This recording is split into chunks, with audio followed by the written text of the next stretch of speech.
Good afternoon students. देखिए, last class में आपने कृषि क्रांति के बारे में पढ़ा। आप जानते हो कि 18वीं और 19वीं शताब्दी में इंग्लैंड में और फिर बाद में यूरोप के अन्य देशों में जो कृषि क्षेत्र में परिवर्तन हुए, सुधार हुए, उनको सामूहिक रूप से कृषि क्रांति की संज्ञा दी जाती है। तो आपने देखा कि कैसे परिवर्तन हुए, कैसे नए नए बीजों का प्रयोग हुआ, नए प्रकार के खादों का प्रयोग हुआ, पशुओं की नस्ल में सुधार हुआ। ठीक है, बीजों की रोपाई, बीजों को कैसे रोपना है, उसको कैसे ज़मीन के अंदर दबाना है, उसके लिए नई नई मशीनें इनका प्रयोग किया गया और उर्वरता को बढ़ाने के प्रयास किए गए। ये सारी चीज़ें जो है, सभी परिवर्तन ये कृषि क्रांति की इसको संज्ञा दी जाती है।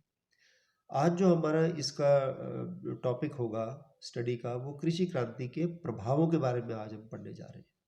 इन सब चीज़ों का क्या प्रभाव पड़ा, ये जो मैंने आपको पिछले क्लासेस में आपको बातें बताई, तो ये इस टॉपिक का लास्ट होगा। तो कृषि क्रांति का सबसे महत्वपूर्ण प्रभाव ये पड़ा कि कृषि उत्पादन में वृद्धि हुई। ये इसका महत्वपूर्ण परिणाम था। पहले जो है कृषि उत्पादन बहुत कम हो पाता था। पहले खेतों में जो बीज उगाए जाते थे, उससे केवल 2 या 3 गुना ही उत्पादन होता था, लेकिन अब 10 गुना से भी ज़्यादा उत्पादन होने लग गया। पहले क्या था, हमेशा कमी बनी रहती थी खाद्यान्न पदार्थों की। लेकिन जिस तरह से नई नई मशीनों का आविष्कार हुआ, जैसे जेथरो टुल ने ड्रिल नामक एक मशीन का आविष्कार किया था। आप जानते हो कि ड्रिल क्या करती थी कि नालियां बनाती थी बीजों को बोने के लिए। तो उससे क्या होता था कि जो सतही तौर पर जो बीज फेंक दिए जाते थे पहले ऐसे ही to make them grow naturally, अब उनको उचित गहराई में दबाया जाता था मशीनों के माध्यम से, और उससे क्या होता था कि उनको बेहतर पानी मिल जाता था और उनकी उपज सुनिश्चित हो जाती थी। फिर तरह तरह के जो कदम उठाए गए, जैसे बाड़बंदी आंदोलन, चकबंदी आंदोलन। पहले खेत खुले और बिखरे हुआ करते थे, अब उनको उसमें बाउंड्री बनाई जाने लगी और उसकी चकबंदी की गई, यानी बिखरे हुए खेतों को एक किया गया। पशुओं की नस्ल सुधारने का प्रयास किया गया। जितने हृष्ट पुष्ट पशु होंगे, उतने ही बेहतर ढंग से खेती बाड़ी की जा सकती है। तो पशुओं की नस्ल को सुधारने का भी प्रयास किया गया। आप देखिए कि 1760 में इंग्लैंड में कृषि उत्पादन इतना बढ़ गया था कि जनसंख्या का पेट भरने के पश्चात भी अतिरिक्त जो है उत्पादन होता था, और अब उस अतिरिक्त उत्पादन को इंग्लैंड निर्यात करने लगा। इंग्लैंड से फिर ये अन्य देशों में पहुंच गई ये कृषि क्रांति। आप ये देखिए कि आपको शायद पता हो कि 1789 में फ्रांस में क्रांति हुई थी, फ्रांसीसी क्रांति। उसका सबसे बड़ा कारण ये था कि उस समय फ्रांस में अनाज की कमी हो गई थी और रोटी का मूल्य इतना बढ़ गया था। लेकिन जब वहाँ कृषि क्षेत्र में सुधार किए गए तो बहुत अधिक अनाज उत्पन्न होने लगा और वो अपनी जनसंख्या का पेट जो है आसानी से भरने लगा। इसी तरह से अन्य देश जैसे इटली, ऑस्ट्रिया, स्विट्जरलैंड, स्पेन, रूस, इन देशों में भी कृषि क्रांति के परिणाम स्वरूप कृषि उत्पादन में वृद्धि हुई।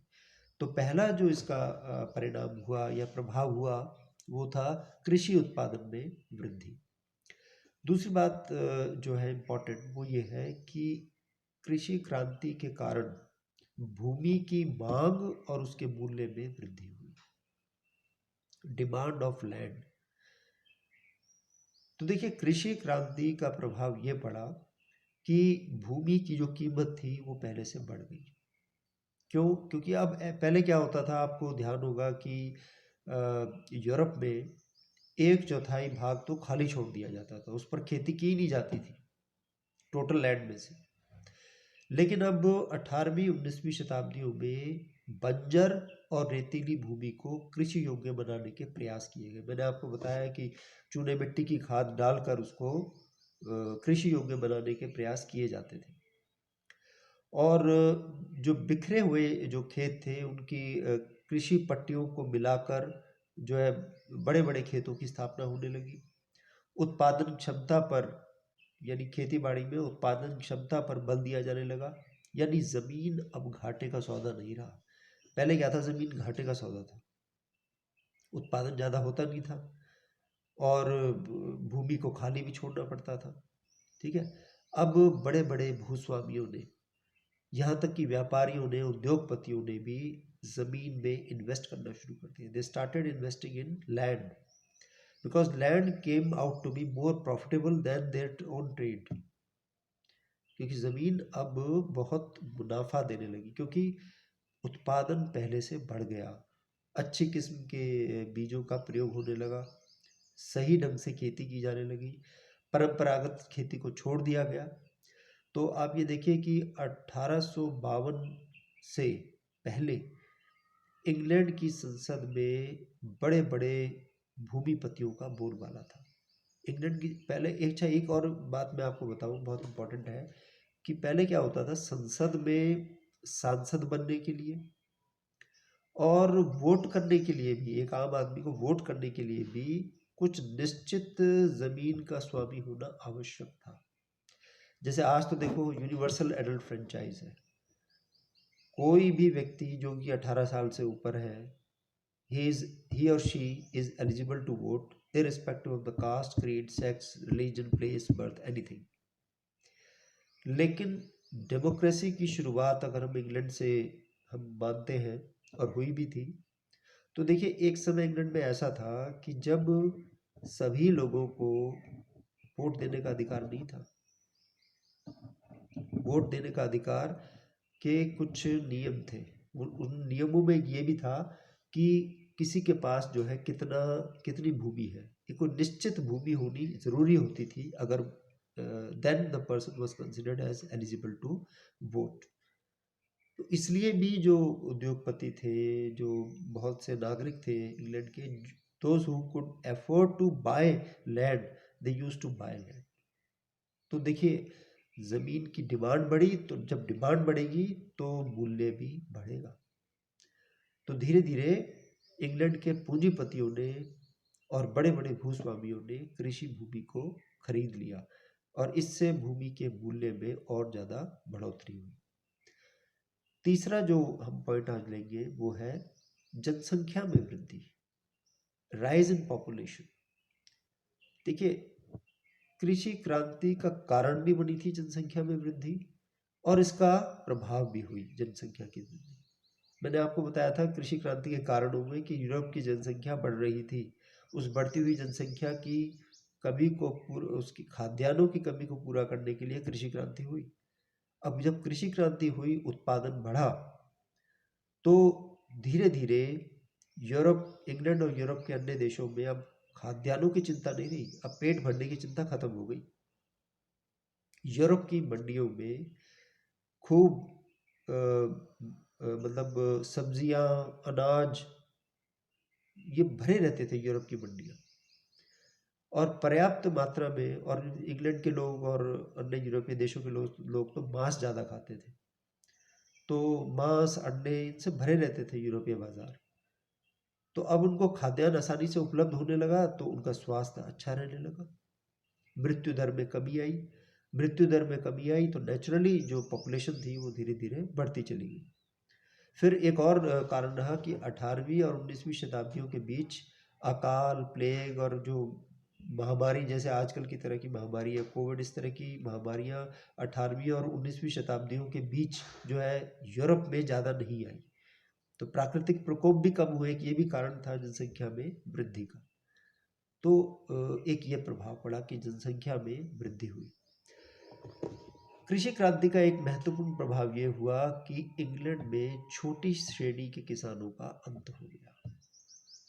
अब देखो, जो छोटे किसान होते थे, जिनके पास थोड़ी सी भूमि होती थी, अब उस पर वो ज़्यादा मशीन तो चला नहीं पाते थे। उन्होंने क्या कर दिया, उन्होंने अपनी ज़मीन को भूमिपतियों, बड़े बड़े भूमिपतियों को, उद्योगपतियों को, पूंजीपतियों को ज़्यादा कीमतों पर बेचना शुरू कर दिया।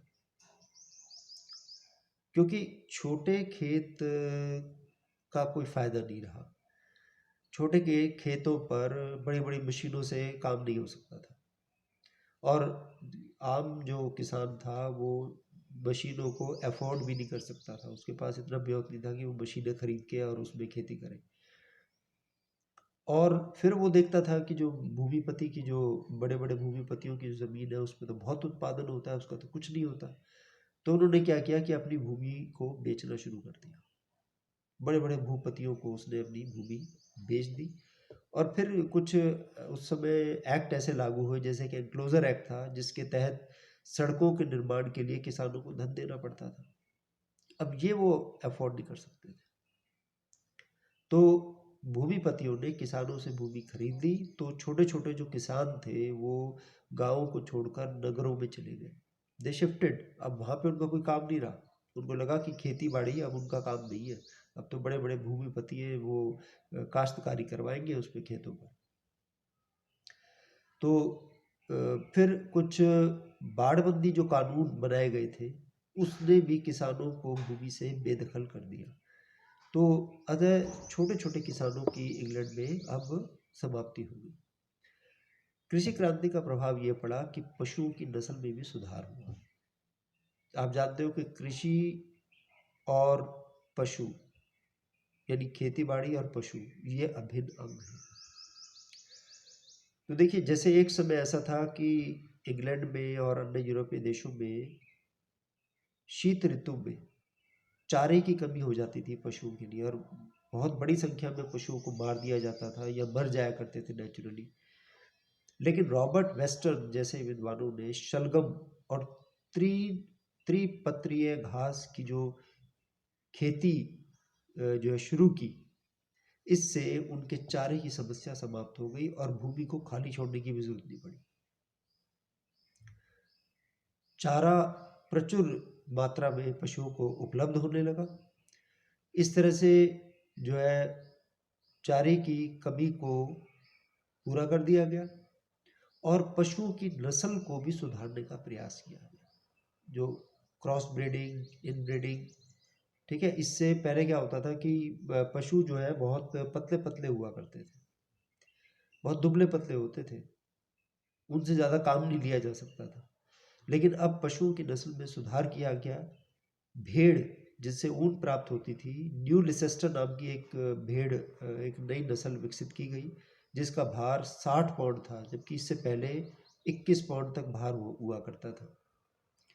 और जो है रॉबर्ट बैकवेल ने ये काम किया था। रॉबर्ट बैकवेल तो कई किसानों को ये भेड़ अपनी किराए पर भी दिया करता था। तो इस प्रकार से जो है पशुओं की नस्ल में भी सुधार किया गया।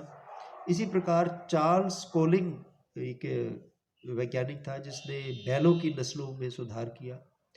उसके जो बैल होते थे वो छोटे सींग वाले बैल उनको कहा जाता था। और इस प्रकार से और अन्य पशुओं की नस्ल में सुधार किया गया, जिससे जो है निश्चित रूप से कृषि क्रांति का ये प्रभाव पड़ा कि पशुओं की नस्ल में सुधार हुआ। कृषि क्रांति के परिणाम स्वरूप गांव में समुदायों का अंत हो गया। पहले क्या होती थी, जो खेती की जाती थी वो सामूहिक रूप से की जाती थी, साझी खेती की जाती थी। ठीक है, कृषि क्रांति से पहले लोग इकट्ठे मिलकर खेती किया करते थे। गांव की सारी भूमि को 3 भागों में, 3 बड़े-बड़े क्षेत्रों में बाँट दिया जाता था। उसके बाद उनकी छोटी-छोटी पट्टियाँ बनाकर उनको किसानों को दे दिया जाता था। और फिर जो है जो ग्राम सभा होती थी वो डिसाइड करती थी भाई कौन सी फसल उगानी है। और चारागाहों पर भी सारी पूरे गांव का अधिकार होता था। लेकिन कृषि क्रांति के परिणाम स्वरूप किसानों का व्यक्तिगत अधिकार हो गया और ग्राम समुदाय अब समाप्त हो गए। जो विलेज कम्युनिटी हुआ करती थी, जो मिलकर खेती किया करते थे, भाई किस चीज़ की खेती करनी है वो खुद डिसाइड किया करते थे। अब किसानों की मर्जी होगी, वो अपनी मर्जी से कोई भी फसल उगा सकता था, समुदाय का उस पर कोई कंट्रोल नहीं रहा। इंग्लैंड ने छोटे छोटे किसानों को तो भूमि से बेदखल कर ही दिया था, मैंने आपको बताया। और यूरोप के अन्य देशों में जमींदारों को भी भूमि से बेदखल कर दिया गया, सरकार ने कंट्रोल कर लिया। कुछ तो व्यापारियों ने किसानों से भूमि खरीद ली।